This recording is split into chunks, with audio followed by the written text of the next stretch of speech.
All right, so we're gonna do a front tire replacement. We're gonna be installing a solid rubber tire on this. First thing that we're gonna do is remove these little rubber garments that cover the screw holes, and that's gonna be a 3mm hex bit to remove these off. You got one right here up top, and you're gonna have another one right below this fender here.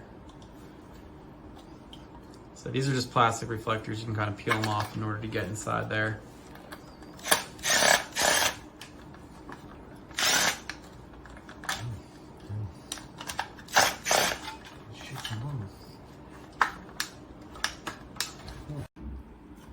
I'm gonna come around and do the same thing on the other side here. Great. So once you got those off, then you can actually remove the whole front motor, which will be necessary in order to replace and remove this tire. So these are just kind of standard bolts here on the side. You can use any kind of adjustable wrench, should work fine.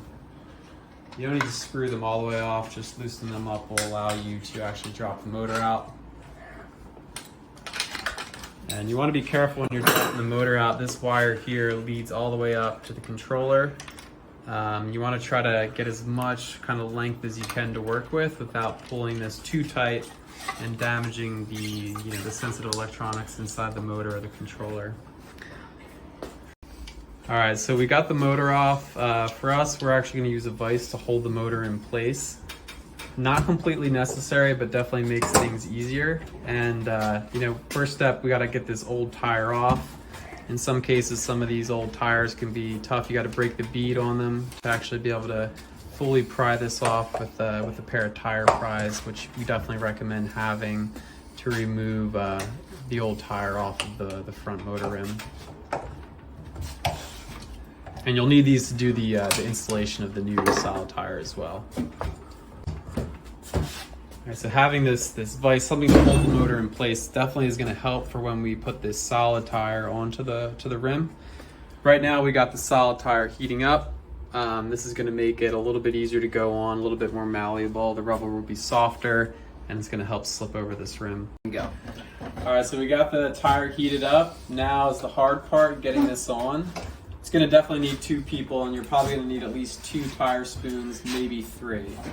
The first person will want to start seating it on one side of the rim, and now to get it over onto the other side is where you're going to want to come in with 2 of these pries at the same time while someone else holds it, and we want to go up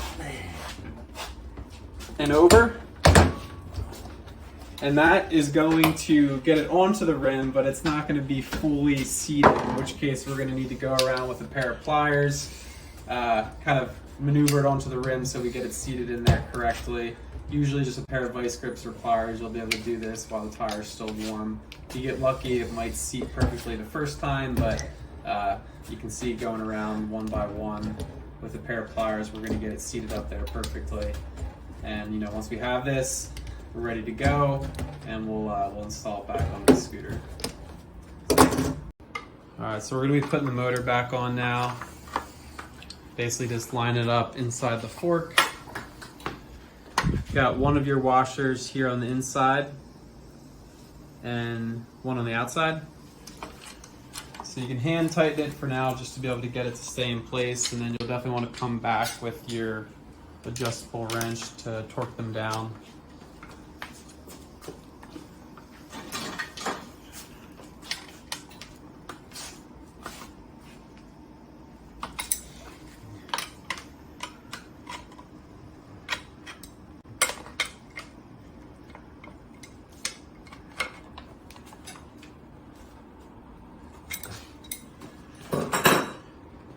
So when you got the motor wire down here, you'll kind of want to push this back up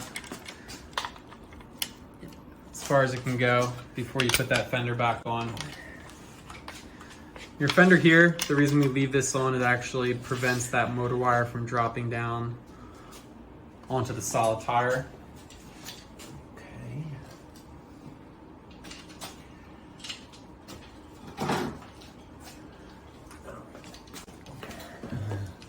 These you can usually just do one by one.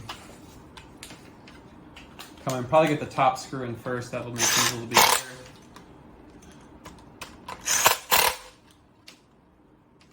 Come around to the other side. And when you put these fenders on, they kind of clip into place at the top. So you want to make sure that they're lined up right here before you actually go in and get them on.